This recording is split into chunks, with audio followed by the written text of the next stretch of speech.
Kita membicarakan baterai, maka kita pasti juga membicarakan tentang perubahan cuaca atau climate change. Efek fosil oil yang dibakar, juga batu bara adalah salah satu penyumbang panas bumi yang mengakibatkan terjadinya perubahan cuaca yang memburuk kualitas udaranya serta suhu meningkat naik di mana-mana hingga mengakibatkan menurunnya juga antibodi manusia selain masalah kekurangan pangan.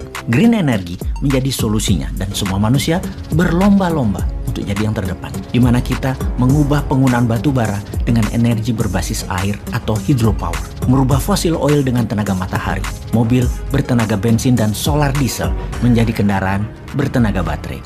EV atau Electrical Vehicle dipakai sebagai kendaraan ramah lingkungan, bersih, dan bisa didaur ulang, serta sustainable. Kalau melihat propagandanya, apakah benar Electrical Vehicle yang berbasis baterai itu bersih? Apakah benar-benar bersih atau di belakang kinclongnya tersebut ada cerita yang mengerikan yang namanya blood battery atau baterai bisnisnya ini semua mengandung darah. Industri kendaraan bermotor ini yang berbasis baterai ternyata melanggar HAM, membawa kemiskinan dan memperbudak anak-anak. Sahabat semua, video narasi kali ini didukung oleh Dinaran, aplikasi penyimpan emas, aplikasi transaksi emas. Dinaran menerima emas yang Anda simpan di rumah atau dibeli dari manapun untuk disimpan di Dinaran. Dengan menyimpan di Dinaran, Anda diberikan ATM yang rupiah Anda bisa diambil di semua ATM GPN.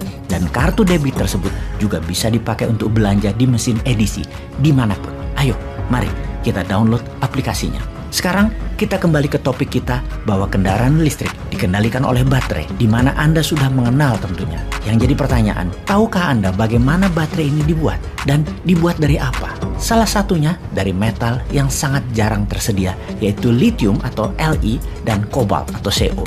Kobalt memberikan kestabilan di baterai tersebut. Kobalt adalah metal berwarna abu kebiruan yang didapat dari batuan keras atau biasa disebut crustal rock. Kobalt punya banyak manfaat, seperti untuk mesin turbin pesawat jet, peralatan tambang, pigmen pewarna kosmetik, juga baterai smartphone yang umumnya adalah lithium iron baterai alias kobalt. 50% saat ini diproduksi oleh baterai kendaraan atau electronic vehicle, di mana dalam satu baterai kendaraan ini menggunakan 4-30 kg kobalt. Metal ini terdapat di beberapa wilayah bumi seperti di Australia, Kanada, Tiongkok, Afrika Selatan, Indonesia. Tetapi 70% dari kobalt dihasilkan oleh satu negara, yaitu DR Kongo atau Democratic Republic of Congo. DR Kongo masih penuh dengan kemiskinan, penuh korupsi dan konflik. Namun di bawah tanah Kongo terdapat deposit kobalt terbesar di dunia. Penduduk Kongo 92 juta, di mana lebih dari 2 juta penduduknya bergantung dari pertambangan kobalt. Mereka disebut dengan julukan negosian. Ada dua kelompok besar di Kongo penghasil kobalt ini. Ada perusahaan industri skala besar, ada penambang liar atau artisanal. Skala usahanya kecil namun terbanyak hasilnya. Penambang liar ini tidak ada protokol kesehatan kerja, sangat brutal, saling rebutan wilayah antara sesama penambang. Tidak ada perlindungan hukum di sini.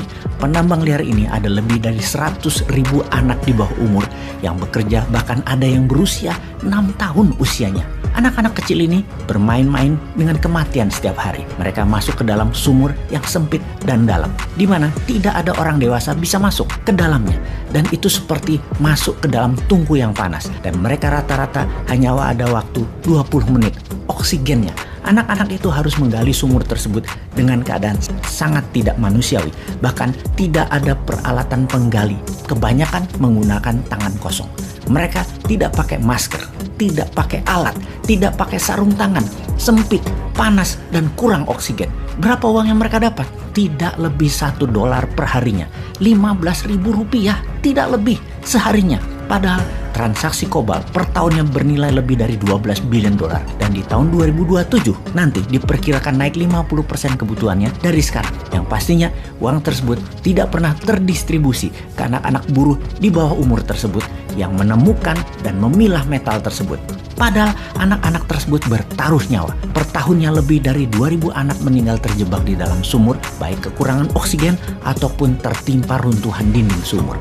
Belum lagi korban kanker paru-paru, infeksi kulit, dan kecelakaan yang menyebabkan cacat tubuh ribuan setiap tahunnya. Dan di tahun 2021 kemarin, sebuah desa di Kongo mengajukan tuntutan hukum menuntut Apple Incorporated juga Tesla bertanggung jawab atas kejadian yang menimpa warganya. Namun, tuntutan ini tidak pernah membuahkan hasil apapun. Tuntutan ini dikenal dengan nama John Doe Team 1. Kalau ditanya, mengapa anak-anak ini bekerja di tambang kobalt? Karena mereka ingin keluar dari kemiskinan. Bagi warga Kongo, kobalt adalah pertaruhan yang bisa membuat mereka kaya. Seperti bertaruh koin kripto bagi anak kota. Kobalt kebutuhannya naik 3 kali lipat dalam 10 tahun terakhir, di mana diperkirakan akan naik 3 kali lipat lagi dalam 10 tahun ke depan, dan 90% kebutuhan tersebut didorong karena meningkatnya kendaraan bermotor, kendaraan listrik. Di tahun 2022 ini ada 6,5 juta kendaraan mobil listrik, dan diperkirakan di tahun 2040 ada 65 juta kendaraan, naik 10 kali lipat dalam 2 dekade ke depan. Dalam waktu tersebut, kobalt dibutuhkan naik 585% dari ketersediaannya saat ini. Banyak keluarga di Kongo, para preman warlord dan pejabat korup di Kongo untuk keluar dari kemiskinan. Sungguh, mengirimkan anak kecil mereka ke tambang bukanlah kebutuhan lagi, tapi keharusan. Anak-anak itu bekerja di tambang liar yang tidak ada perlindungan apapun, namun banyak perusahaan besar yang menampung hasil yang mereka buat dengan harga murah. Bagi pengusaha tadi, lebih murah membeli dari penambang liar daripada hasil dari penambang besar. Ada lagi yang luar biasa. Pembelinya tadi 90% adalah Tiongkok. Perusahaan tambang di Kongo 78% adalah perusahaan Tiongkok yang menguasai 15 dari 19 tambang di Kongo tersebut, yang mengambil 90% hasil tambang liar dan tambang besar. Saat ini Tiongkok mengendalikan 80% kobalt refining dunia. Tiongkok dalam barter kobalt memang menjanjikan membangun Kongo dengan infrastruktur jalanan, sekolahan, namun hanya sepotong-sepotong, dan Kongo dapat dipastikan menjadi salah satu negara yang dimainkan oleh Tiongkok yang tidak pernah menunjukkan hasilnya bahwa negara tersebut, Kongo, menjadi negara yang lebih baik dari kemarin. Tiongkok bisa dikatakan penyumbang terbesar bisnis baterai yang berdarah tersebut.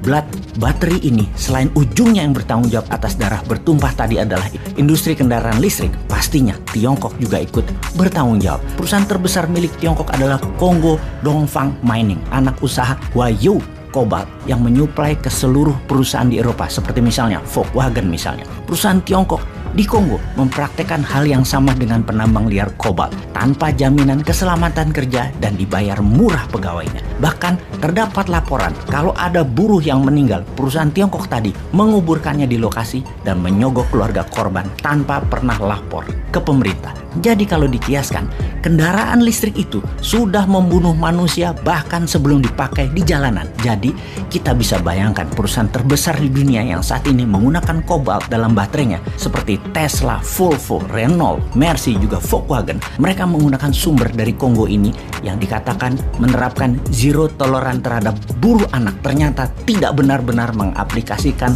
toleransinya tersebut ke buruh anak di tambang kobalt di Kongo. Saat ini Tesla di mana kedepannya berjanji akan menggunakan baterai berbasis LFP, lithium iron phosphate, yang zero kobalt seperti di Tesla Model 3 tipe standar range. Namun Tesla masih tetap membeli kobalt dari Glencore, perusahaan trader metal Switzerland yang merupakan pembeli terbesar dari tambang Tiongkok di Kongo. Tesla beli 6.000 ton kobalt per tahunnya. Jadi kita mulai paham, yang katanya baterai ini green energy, ternyata dirty energy, sangat kotor permainannya. Katanya mau membuat climate change lebih baik, tetapi mengapa mengorbankan ribuan anak manusia? Sungguh, baterai selama ini masih pakai kobalt. Dunia masih lama tujuannya untuk membuat dunia lebih bersih. Jadi semoga paham bahwa kobalt itu sesungguhnya sangat jahat dan kedepannya pasti berada di ujung tanduk. Begitu juga nikelnya Indonesia kalau dibuat baterai di ujung tanduk.